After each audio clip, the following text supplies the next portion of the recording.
She's not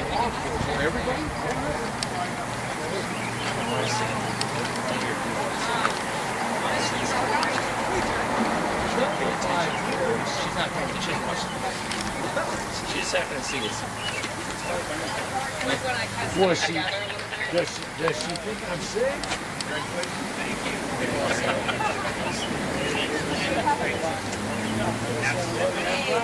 Hey, Joel. Come on, bring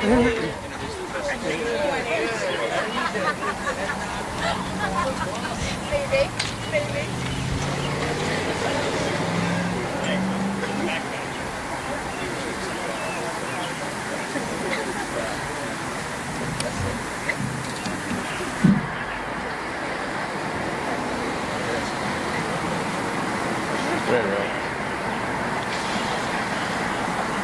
Well, good morning, and thank you for joining us.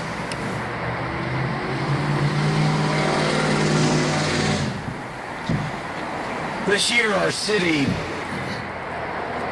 has seen too many examples of how reckless or negligent driving can be deadly, can turn deadly.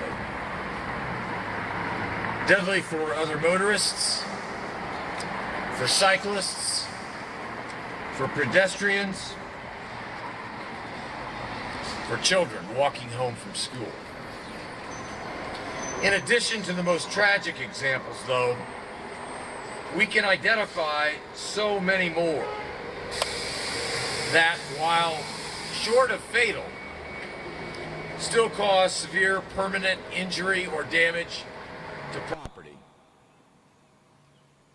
Our city must do better when it comes to inattentive and reckless driving. And so this summer, with the assistance of federal American Rescue Plan dollars, IMPD and law enforcement agencies will be enhancing traffic enforcement.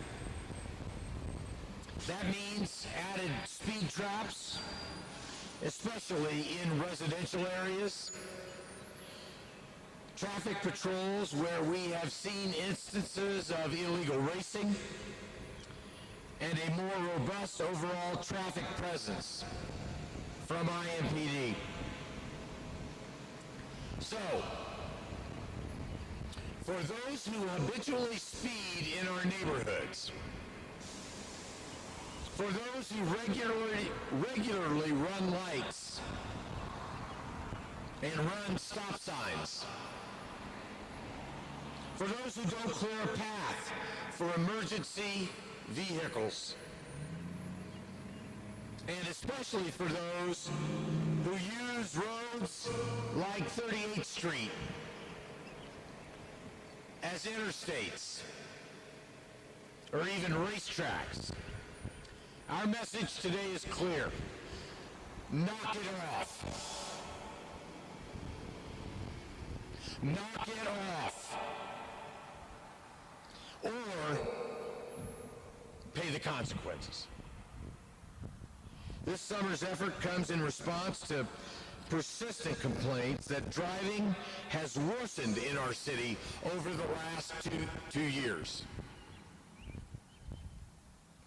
We will hear from law enforcement in a moment, but even without their statistics, many of our daily drive times and our experiences in those drive times will bear this out. Today's announcement takes nothing away from our other public safety efforts that reduce violent crime. In fact, I would suggest that safe roadways are a large part of a safer city overall. So to give us a little bit more of a localized account, I'd like to pass things over to the City County Councilor for the 7th District, John Barth. Councilor Barth. Well, good morning, everyone. I'd like to start by thanking my constituent, Kelly Livengood, for letting us use her building and parking lot here. She has invested a lot of resources and time and energy into bringing this beautiful building from the 20s back. And that shows you the kind of momentum that we're building in District 7 that we don't want to lose by having all this reckless driving happen. I also want to point out two important leaders from my district, Danita from Crown Hill and Brian from Butler-Tarkington. Will you raise your hands? These two are critical leaders in my district who I work with on a day-to-day basis on all kinds of issues, but we have had to come back over and over to this problem of speeding, racing, and reckless driving. So I appreciate them being here and to being great partners. I especially want to thank the mayor for his leadership on this issue and for bringing attention to it today and investing resources into it. I also want to thank the IMPD, especially, and Chief Bailey is here. They have been incredibly responsive partners to me and my district and the whole city. Especially last year when we developed together Operation Slowdown that really had a meaningful impact and reduction on reckless driving across Indianapolis. And I also want to thank my colleagues on the City County Council who passed the update to the Complete Streets ordinance on Monday unanimously. However, Complete Streets is a long-term solution that will help reduce dangerous driving over time. We have a right now problem, and the right now problem is what we're here to talk about today. So I do hear frequently from my District 7 constituents on this issue of speeding, racing, and reckless driving. Residents are very concerned with their safety. I have constituents who tell me they refuse to drive on 38th Street. I frequently have constituents tell me that. Or, coincidentally, my in-laws live around the corner, and their family name is Proctor, and they have something called the Proctor principle when it comes to 38th Street, which is to drive on it as little as possible to get where you're going. But that tells you how prevalent concerns about reckless driving is. Folks also have concerns about pedestrians and cyclists. So to better understand this issue, last summer I did a ride-along with IMPD as they were doing targeted enforcement as part of Operation Slowdown. And seeing the speeding and racing and the dangerous driving firsthand from a patrol car really gave me more insight to how acute this problem is. And that's why I'm very happy to have this event taking place, shedding light on it, but also this investment that's going to come in resources from both the IMPD and state police. So with that, let's hear about it, and I'll turn it over to Chief Bailey. Good afternoon. Thank you, Mayor Hogsett, Councilor Barth. Today I'm going to talk a little bit about what the problems that we are seeing not only here across 38th Street on North District, but across our city generally, and what the IMPD is doing to address the issues of reckless and distracted driving in Indianapolis, Marion County. The mayor mentioned it, but I'll mention it again. You know, since the pandemic, we've seen a dramatic increase in reckless driving, distracted driving, and unfortunately some driving has resulted in death. Drivers are in a hurry, they're distracted, driving aggressively to get from point A to point B, driving while high, driving while drunk, and sometimes driving angry, which increases road rage. Road rage incidents that we've seen lead to murder in our city and on our highways. And we're not just talking about criminals engaging in this reckless behavior. All of us are guilty of it at some point. Whether it's wanting to get home from a long weekend, spent in a volleyball tournament in Chicago, like me last weekend, so I drive a little bit faster to get home. Whether it's the moms and dads, family members, or friends, all who are putting themselves and others in danger by this behavior. The police can impact it only so far. We need you to help us do better, be better, and drive better. The IMPD is committed to doing our part to address these issues, and here's a few of the things that we are doing and will do. Education, just like we're doing today. We want our community to know that their behavior, no matter how insignificant in their own mind, can impact someone else. For example, looking at your phone, even if only for a brief second, can have deadly consequences. It can wait, whatever it is. We are increasing our traffic enforcement. We will use money in our operating budget. We will use grant funding from the Indiana Criminal Justice Institute, American Rescue Plan money to increase our enforcement of speeders, distracted and impaired driving, those not wearing their seatbelt, and drag racing, an issue that maybe many of you don't know is a significant issue, not only in our city, but in major cities across the country. Our efforts are already underway. These efforts are not a one-size-fits-all. We are addressing the specific issues brought to us by our community. And I want to stress that.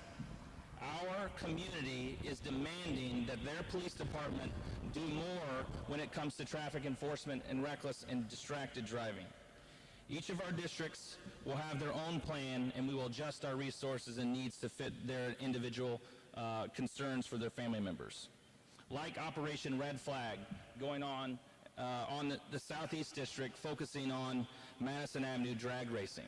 They have seen some significant success as a result of their efforts, and we know, those of you around here long enough to know, that we've had many fatalities on that stretch of city street, and we have to do better to fix those issues.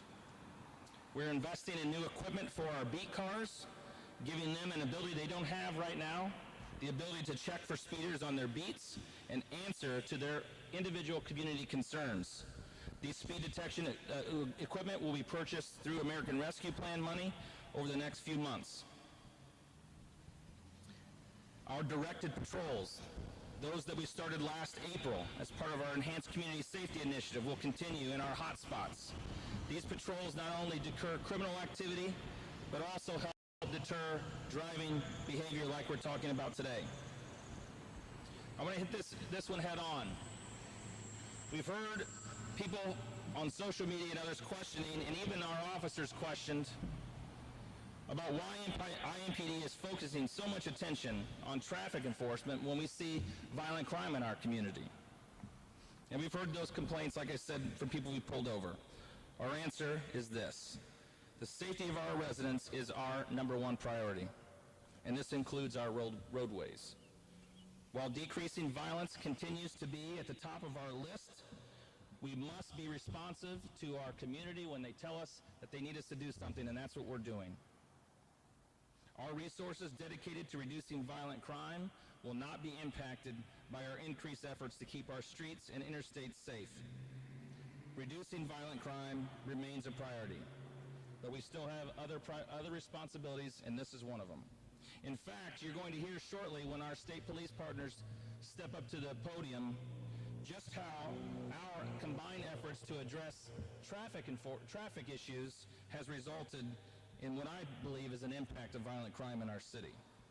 So in closing, I want to thank the mayor, the council, and the community for their support, both financially and for their support for these increased enforcement efforts.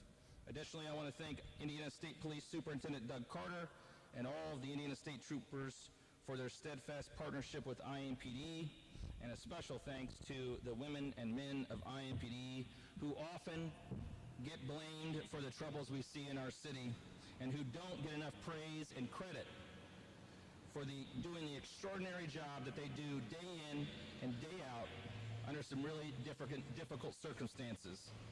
I know I'm thankful that they have our backs. Now we need to make sure, as we start this effort, that you, the community, and elected officials, that we have their backs. Thank you. I'm going to introduce our new commander of the Special Services Bureau, Commander Chuck DeBlazo. Good afternoon. Thank you, Chief, Mayor, Councilor. I'm going to just take a few minutes and talk about our street racer and spinning issues we have throughout the city. During the pandemic, we saw an increase in reckless driving complaints. We hoped that when things got back to normal, they would decrease also, but instead they significantly increased, especially this spring.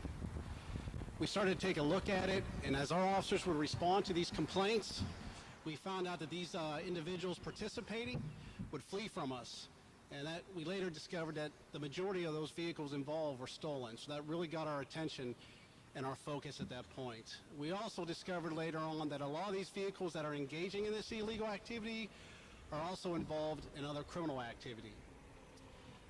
So as we dug deep and found out and tried to come up with a strategy, we discovered that these events are being organized on social media by car clubs and spinning groups and street racer groups. And the organizers of these events would pick a parking lot at some point in the city, then charge admission, and then have a contest. Unfortunately, these events would then spill out to our public streets and our intersections. And then we had other organizers of these car cruises and street racers that would actually just pick an intersection and decide to meet there and then have a spinning contest in a major intersection. So it was definitely an issue, and I can't stress how dangerous this really is. We received several reports from residents. We received several videos of these vehicles losing control at these events and actually striking onlookers and causing some serious injuries.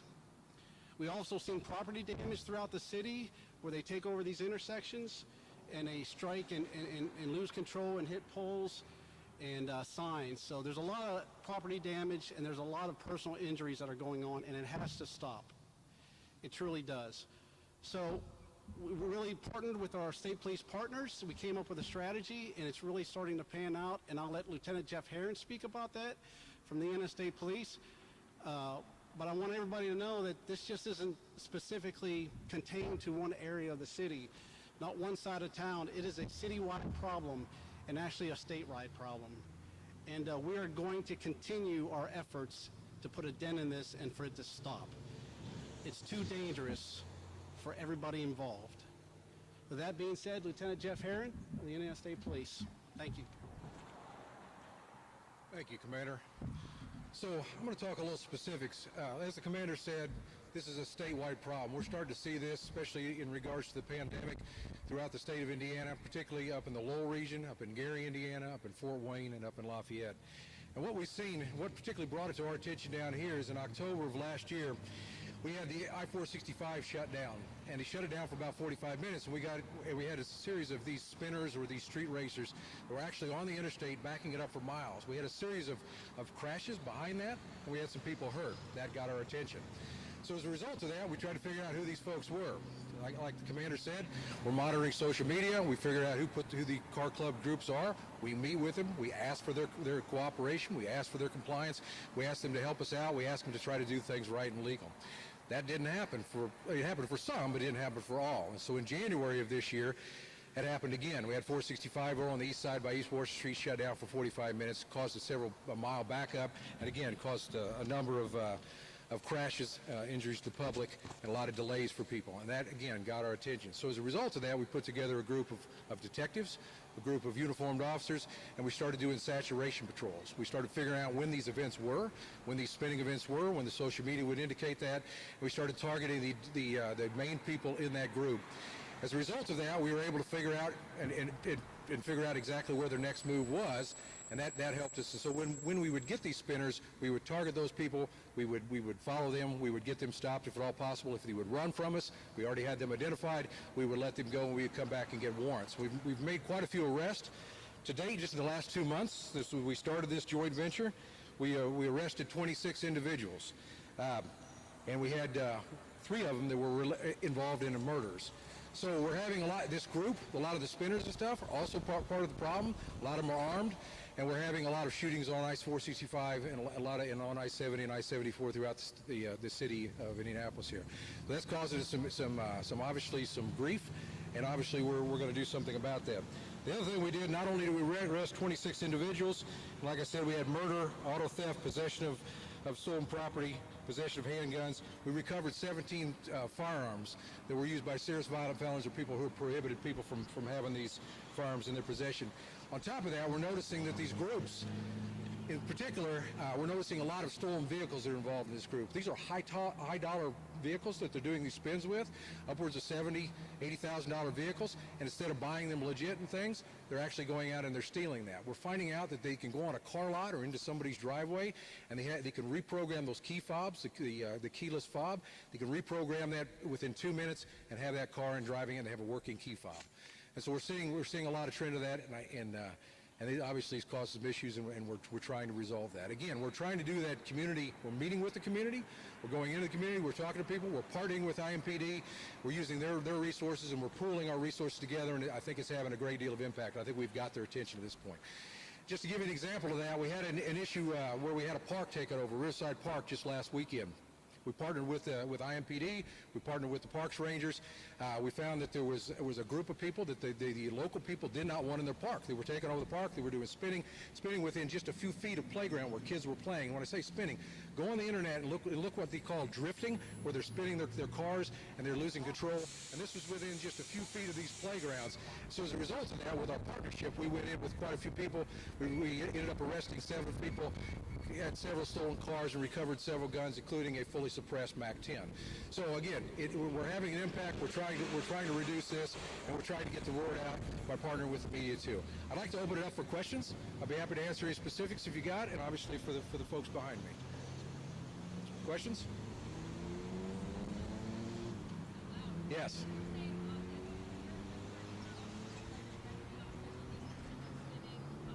Yes, we're targeting the spinning the street racers, yes, with IMPD. We're doing a collaborative effort, yes.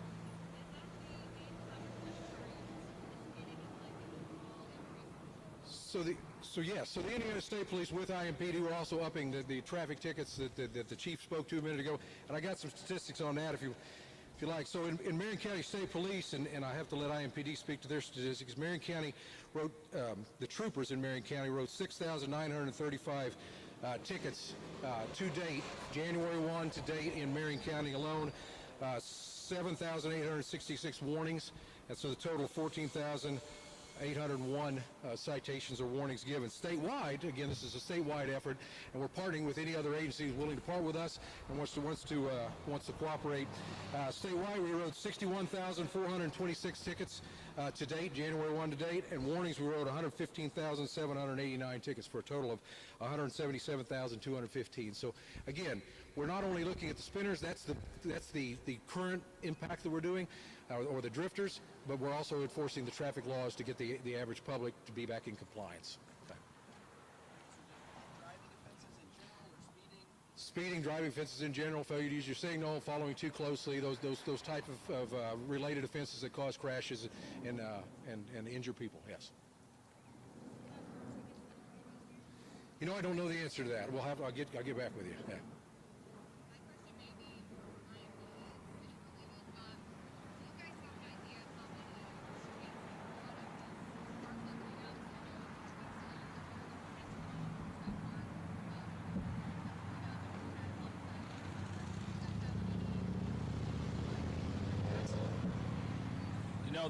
That's kind of hard to answer. I don't think that we have a specific number that we can tie back, because sometimes we just don't know where they occur.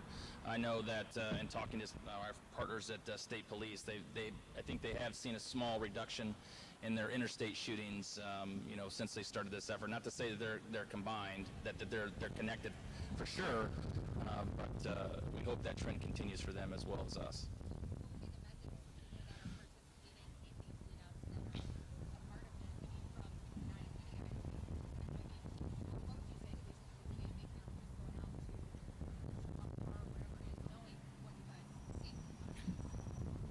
Well, I think that maybe they think that they're going to get away with it, and they've tried to do different things to mask their identities. I know that on Madison Avenue, as part of Operation Red Flag, we see a lot of motorcycles that race. They have a helmet on, they take the plate off the motorcycle, knowing that, the chances of us chasing a motorcycle at 115 miles an hour is just not something we're willing to do, put our cops at risk or the community at risk doing that. And I think they become emboldened by that. But we have we're utilizing different techniques and different partnerships, as you see with the state police, and different tools that each agency brings to that. And that while you might not go to jail that night, the chances of you going to jail now are much more increased. And, more importantly, that $80,000, $85,000, $100,000 car, we're going to take it from you. at least for a period of time. And if that's not something you want, then I suggest that you find a different way to occupy your time.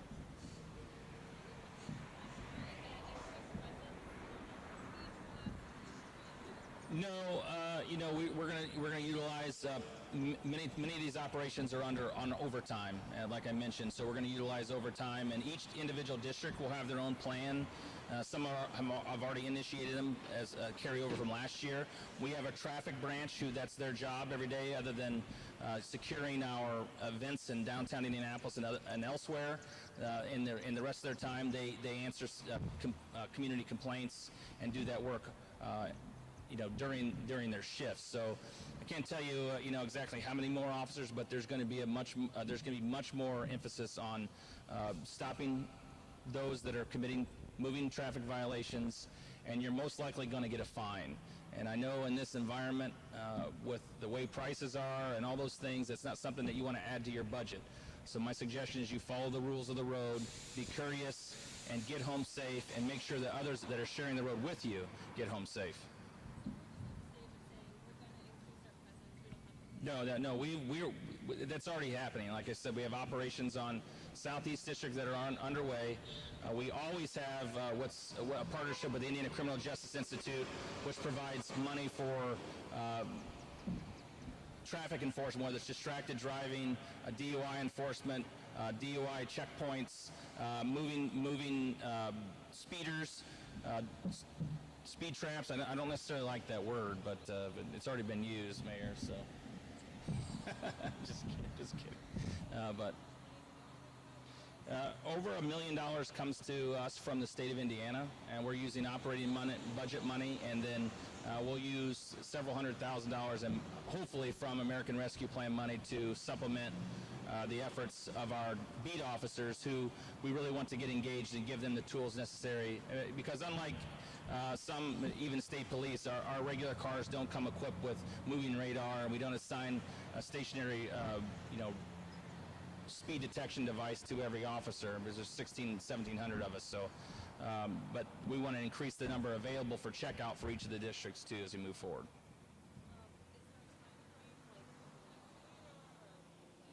Hopefully, it's you mean for purchasing that equipment? No, that starts immediately. Yeah. Well, we'll definitely do it through the summer. We'll see what the effectiveness is. We don't want to just throw money at bad ideas, and so we want to take a look at where we're at, if it's making an impact, if it's changing behavior, and then we'll adjust accordingly. Yeah, just through the overtime, yes. Yep.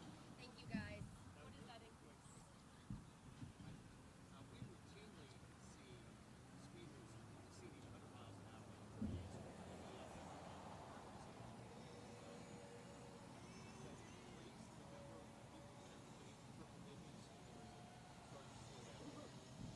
I think that state police would probably be better to answer the question of how many people you see going over 100 miles an hour, but I think it's probably, I couldn't give you a definitive answer on 38th Street alone. I know that complaints come about 38th Street from east to west about the issues on 38th Street. So this is a significant area for us that we're going to focus on. In addition, 38th Street sometimes also shows up a lot of times in our crime hotspots, and so that deterrent directed patrol topic that I talked about earlier is also going to should add a visible presence from on-duty resources as well.